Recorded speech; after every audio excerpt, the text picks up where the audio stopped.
Yusuf Ali, the Planning, Research and Strategy Commissioner at the Nigeria Electricity Regulatory Commission, is now with us in the studio. It's good to see you, and thanks for your time.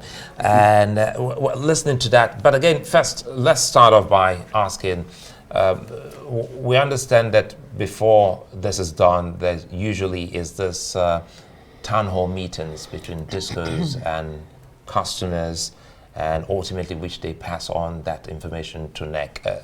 Has this been done? Okay, thank you, Suleiman. It's a pleasure to be here. I appreciate the quality of the introduction of the topic because a lot of the facts have been laid out, so I can speak more to that. With regards to your question on the process for tariff reviews, I want to highlight that as per the business rules of the Commission, there are 3 types of tariff reviews, okay? There are what we call minor reviews, which are the cases where we just adjust the minor parameters, FX, inflation, and so on and so forth. There are what we call major reviews, which are scheduled to happen once every 5 years, in which case we sort of review the fundamental parameters that determine the tariff, A, T, C, and C, and so on and so forth. And then the last type of review is what we call extraordinary reviews. Extraordinary is a case where there has been, in between the 5-year period, there has been a substantial change in circumstance. And then the licensees have filed to the Commission requesting a review. So by way of context, this extraordinary review application came to the Commission in June of 2023. And I think we all understand why. Prior to that time, the tariff had been assuming an FX rate of 400 Naira among many other parameters. So the licensees came to the Commission requesting a review of the tariff itself, an extraordinary review. And I believe Arise was invited. We conducted a whole week of rate case hearings. This is in line with international best practice, where you invite the licensee that has filed for a review to come and defend the rate case with us as a panel reviewing the application, but we also have consumer groups present, and we have interveners. And these interveners in the last time included FCCPC, Customer Protection Council. So we had NSC, Society of Engineers, among others. And so at the end of the rate case hearing, we took stakeholder input vis-a-vis the application of the discos, and then we came up with what the tariff should be. Now, I think the good point to highlight is in the tariffs, there are 2 types of tariffs, effectively. There's the cost-reflective tariff, for which we, as the regulator, are responsible for determining. And then there's the allowed end-user tariff, which is what you see on your bills. And for the longest time, we've always had, there's a delta between these 2 parameters. Yeah. Because at anytime there's a delta, it's just subsidy. Because that means there is a government policy decision to not allow the cost-reflective tariff to be fully passed on to the consumers. But it looks like that is exactly what's been happening. I mean, this subsidy of electricity that's been going on, plus the 1.7 trillion that government was meant to pay this year. Exactly who has been the beneficiary of the subsidy? Is it the consumer or the, the electricity producers themselves? I mean, and there's a school of thought that says, no, you should be subsidizing the consumers and not the producers in this case. Okay, that's a very good question. I think ultimately, in any business, the cost of production of that, any item, is expected to be passed on to the consumers. So in electricity, the value chain has 3 key players, okay? There's generation companies, and of which we have 2 types largely, thermal and hydro. We have transmission company. So most of the generation in Nigeria, the gas-based generation is south-south. People in Kano, Kaduna have to get power. So you have your big pylons that you see on the highway. That's owned by the transmission company of Nigeria. And then you have distribution companies that effectively say, okay, when power has gotten to Abuja, right? So the big substation in Abuja is, there's one in Apo, right?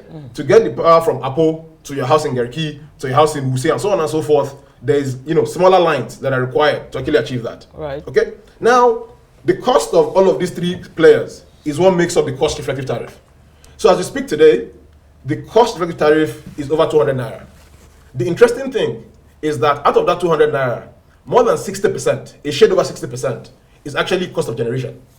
And I can speak to some of the reasons why that is the case further on. Then you have about 10% or so that belongs to transmission, and then the balance 20-something percent is to distribution. So what you have in the sector today is a tariff is about 200 plus Naira. What is being charged is just over 60. Okay? Right. What the government has decided is that since there's the bulk trading company, so NBET, which is the company that buys all the power from the generating companies before selling to the distribution companies, what was agreed was that at any point where there is a shortfall, i.e. subsidy, what would happen is that the remittance obligation of the discos to embed will be modulated downwards. Meaning, for example, if we got, so I think there was a month. So whose advantage exactly? I mean, these technicalities. Okay. So the consumer, advantage. all the consumer wants to know is what exactly is NERC, the regulator, doing to ensure that we're not paying for darkness, that Nigerians are not paying for darkness, because that seems to be the case in the last number of weeks. No, so that's a good point. I mean, and we had an incident recently. But I think the ultimate beneficiary of the subsidy is the consumer. Because when NERC does its job of determining what is the cost reflective tariff, that tariff can be recovered in only two ways. There are only two ways anywhere in the world. It's either the consumer pays or the government pays. And I think government paying is actually not a novel thing to Nigeria. I think we all recall during the peak of the COVID crisis, even in the United Kingdom, right? They lost control of the pricing mechanism for the electricity sector. So government then said, you know what? There's a price cap.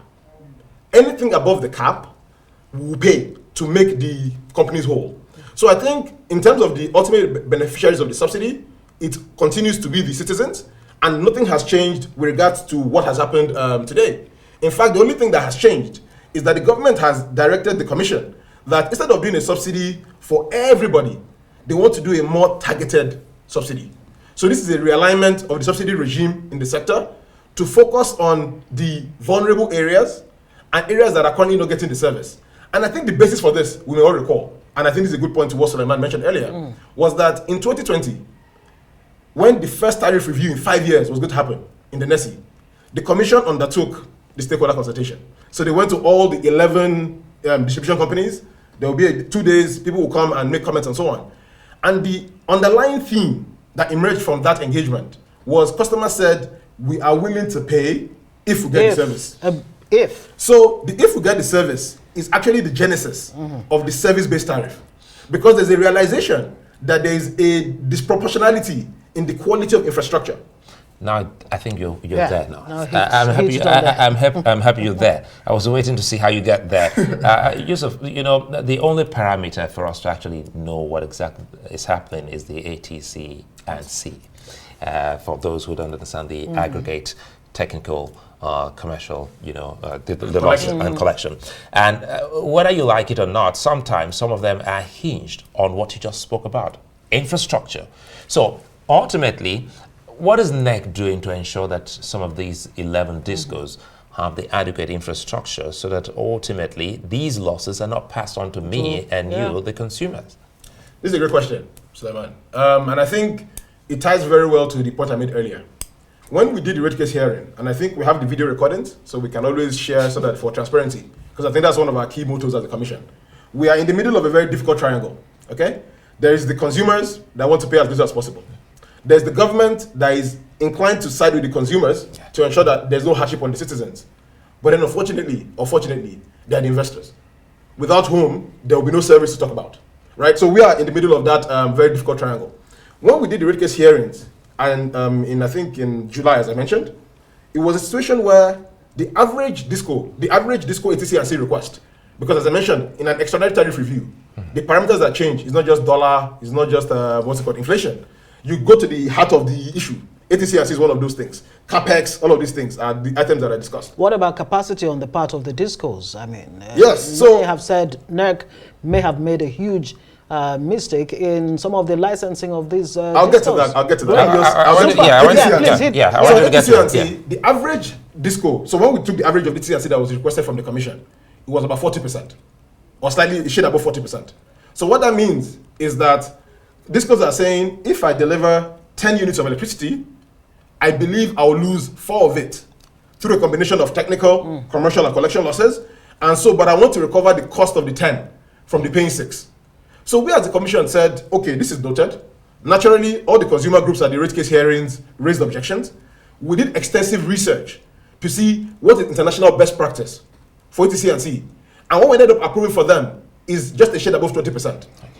Right? Now, and even at that, discos are still complaining that, hey, this is too much, this is too low for us, actually, because in ATC and C, the higher it is. But the reality is, it is a compounding parameter, meaning that the higher you make it, it has a turbocharge effect on the tariff. So if at 20% TCRC loss, we have a cost reflective of just over 200, about 200 naira plus.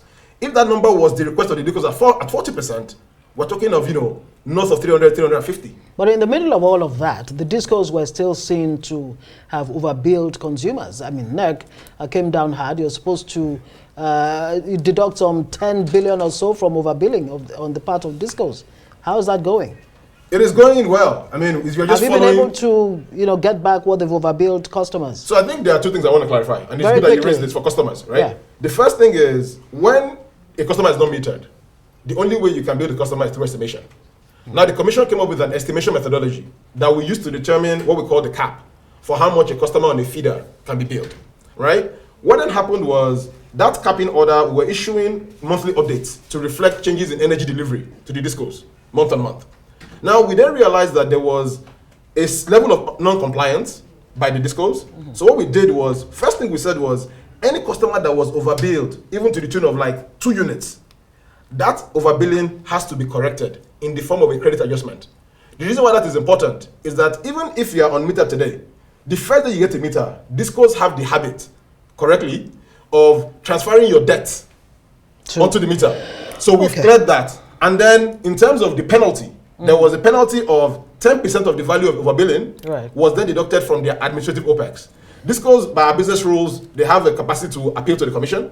A few of them have appealed, and we are in process of finalizing those appeals. The ones that haven't appealed, we have executed an action. At the end of the day, Nigerians want to know what all of this will translate into. Would it mean more electricity, better electricity than what they're experiencing now, paying for darkness? Yusuf Ali, Commissioner, Planning and Research, Nigeria Electricity Regulatory Commission. Thank you very much for joining us. Thank you very much for having me.